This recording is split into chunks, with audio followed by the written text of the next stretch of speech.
ఆ కళల యొక్క భావము మొదటిగా అన్నలకు తెలియజేయడం.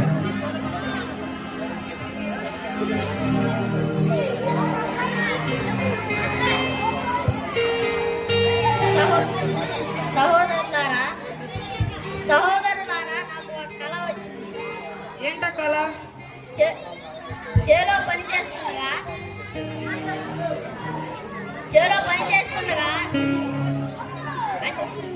నా పనికి అన్ని పనులు ఆగిరపడి నమస్కారం చేస్తున్నట్టు వచ్చింది. అరే సహోదరులారా, విన్నారా?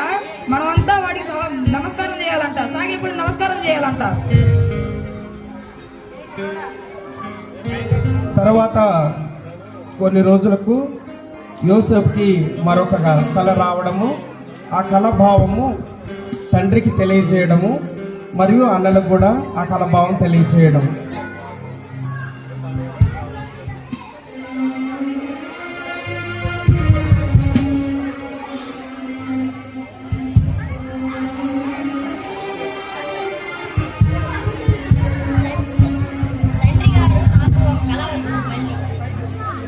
తండ్రి గారు మళ్ళీ నాకు ఒక కళ వచ్చింది. ఏం కలయ్యా అది?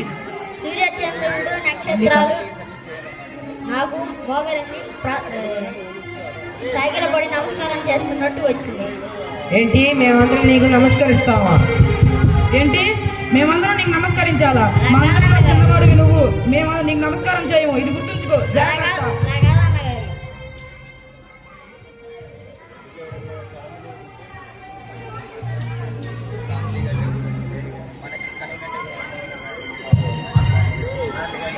కొన్ని రోజుల తర్వాత అన్నలందరూ దూర ప్రాంతానికి వెళ్ళి గొర్రెలు కాస్తూ ఉండగా వారి యొక్క క్షేమాలు యోగక్షేమాలు అడిగి రావడానికి యోసేపుని యాకోబు పిలిపించుట, వారి యోగక్షేమాలు తెలుసుకొని వారికి ఆహార పదార్థాలు పంపించుట.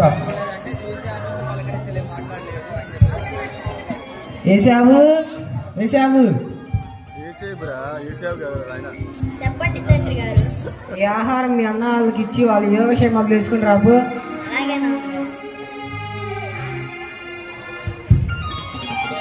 సహోదరులారా,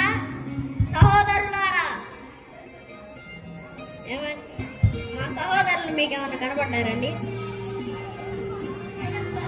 కొండ దగ్గరికి గొర్రెలు కాచుకుంటుగా వెళ్ళాడు. అరే, దూరం నుంచి కలలుగానే వాడు వస్తున్నాడు రా. కలలుగానే ఇవాళ వాడిని చంపేయాలి. సహోదరులారా, మీరందరూ క్షేమమేనా? నాన్నగారు మీకు తినడానికి ఆహారం పంపించారు. ఏరా, మేమందరం నీకు సాగిలి పడి నమస్కారం చేయాలా? ఇవాళ మిమ్మల్ని చంపేస్తాం. వద్దురా, తీసుకెళ్ళి గుంతలేసేద్దాం. సోదరులారా, పట్టుకోండి, గుండెలో వేరేద్దాం.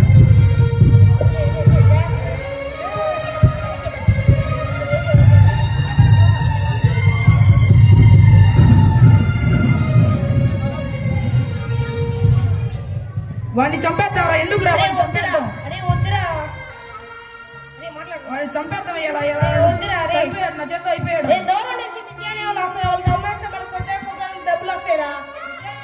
విద్యానివులారా, ఇటు రండి. మా దగ్గర ఒక బానిస ఉన్నాడు, వాడిని మీరు కొనుక్కుంటారా? సరే. 20 వెండి నాణాలకు వాడిని అమ్మేస్తున్నాం. వాడిని తీసుకురండి రా.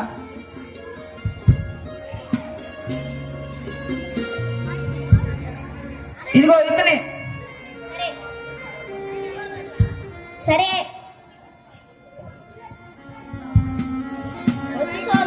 తీసుకుపోండి రా వీడిని.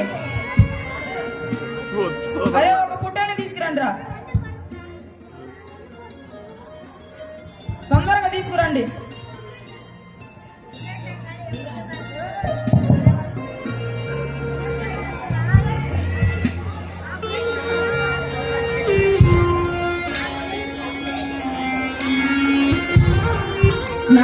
నాన్నగారు, మేము వస్తుండగా ఇది దొరికింది. ఇది మాకు తెలిసి నీ ముద్దుల కుమారుడు యోసేపుది అనుకుంటా. ఏదో క్రూరముఖం తినేసింది. అయ్యో యోసేపు, నా ముద్దుల కుమారుడు చనిపోయాడే. అయ్యో అయ్యో.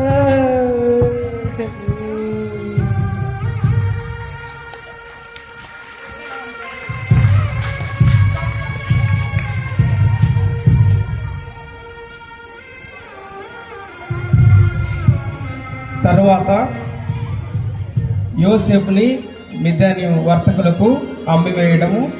మిద్యాను వర్తకులకు అమ్మివేసిన తర్వాత మిద్యాను వర్తకులు పోతీఫరుకు యోసేపును అమ్మివేయడము. తర్వాత పోతీఫరు ఇంట్లో బానిసగా యోసేపు పనిచేయడము. అక్కడ ఎదురైనటువంటి శోధనలో కారాగారంలోనికి యోసేపు వెళ్ళడము. కారాగారపు అధిపతి కూడా యోసేపుకి ఉన్నతమైన స్థితి ఇచ్చి అక్కడ బాధ్యతలు అప్పగించడము.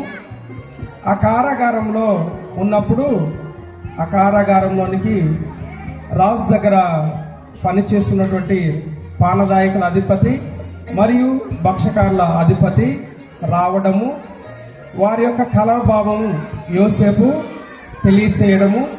ఆ కళల భావాన్ని బట్టి ఒకానొక సమయంలో రాజుగారికి పానదాయకుల అధిపతి యోసేపు ఈ రీతిగా మా కళల భావం తెలియజేశాడని చెప్పుట, రాజుకి కళ రావడము, ఆ కళభావం ఆ రాజ్యంలో ఉన్నటువంటి వారు ఎవరు తెలియచేయకపోవడం వల్ల యోసేపును పిలిపించుట, కారాగారం నుండి యోసేపుని రాజుగారు పిలిపించుట.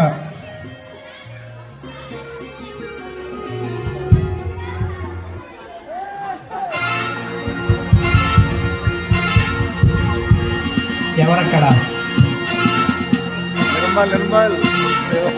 ఎవరక్కడ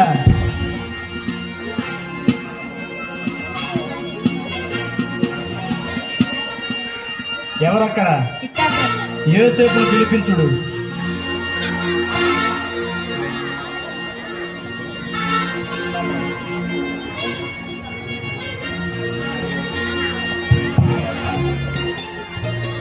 యోసేపును పిలిపించుడు.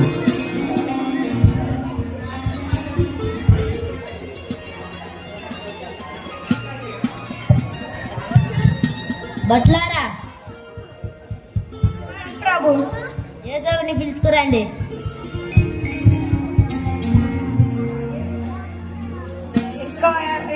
ఎవరు? నేనయ్య గారు.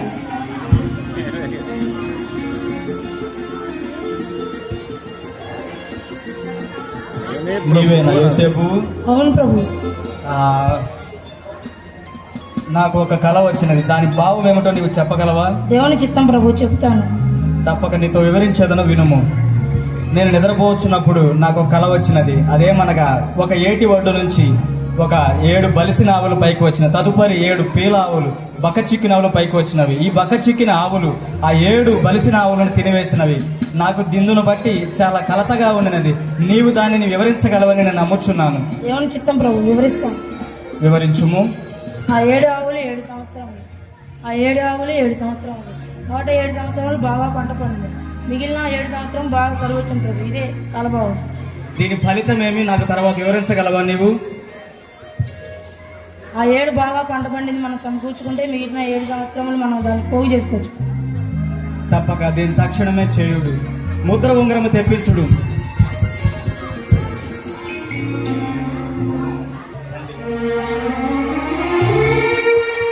చిత్తగించుము. ప్రతి ఒక్కరు ఈ రాజ్యమందు ప్రతి ఒక్కరు యోసేపు చెప్పినదే పాటించవలెను. యోసేపును ప్రధాన అధికారిగా నియమించుచున్నాము.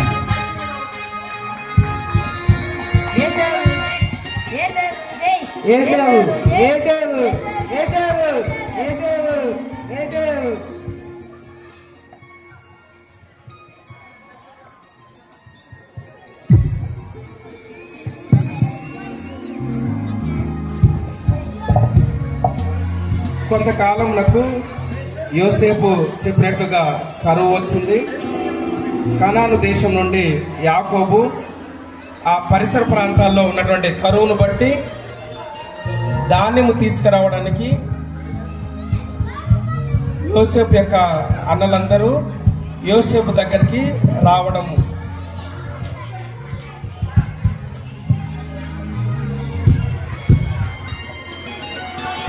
ఆగండి, ఎవరు మీరంతా? ఏలే వారికి నమస్కరించండి.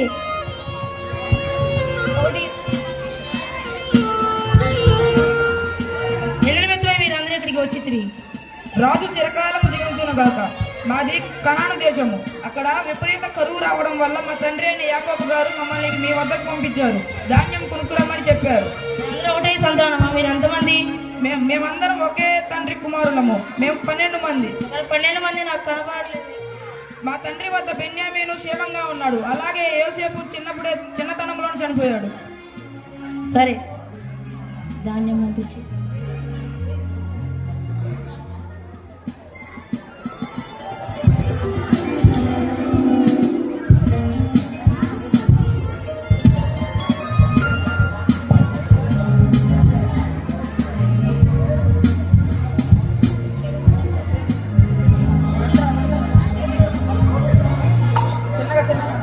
చిత్తం ప్రభు. ఎందుకంటే కనపట్టలేదు ప్రభు. పిల్లవారిని ఆగండి ఆగండి, ఎన్నికల్లో పోయింది.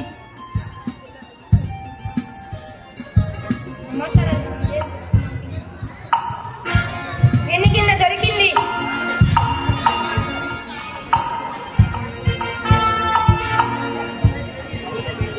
ప్రభు, వీళ్ళ దాంట్లోనే ఎన్నికింద ఉంది ప్రభు. ఎంత మోసం! ధాన్యం తీసుకెళ్తాను, నా వెంటికిన దొంగలు పని చేస్తాను. ప్రభు పొరపాటు జరిగిపోయింది ప్రభు. మేము అలా చేయలేదు ప్రభు. మీ సోదరుని ఒకరిని ఇక్కడ ఉంచండి. మీ బెన్యామీను క్షమించండి ప్రభు. మమ్మల్ని క్షమించండి ప్రభు. వెళ్ళండి.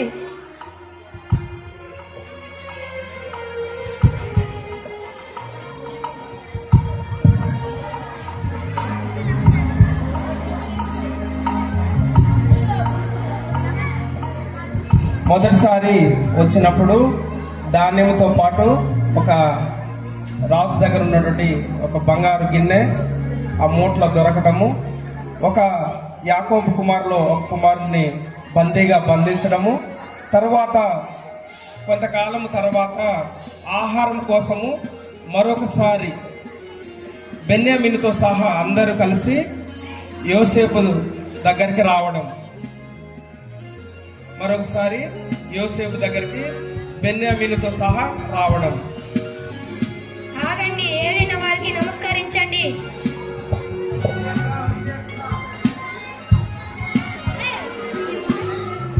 రాజు చిరకాలము జీవించును గాక. ప్రభు, నువ్వు సెలవిచ్చినట్టే నేను బెన్యామీను తెచ్చాను. సహోదరులారా, నన్ను గుర్తుపట్టలేదు. నేను యోసేపును. దేవుడు నన్ను ఇక్కడ దీవించాడు.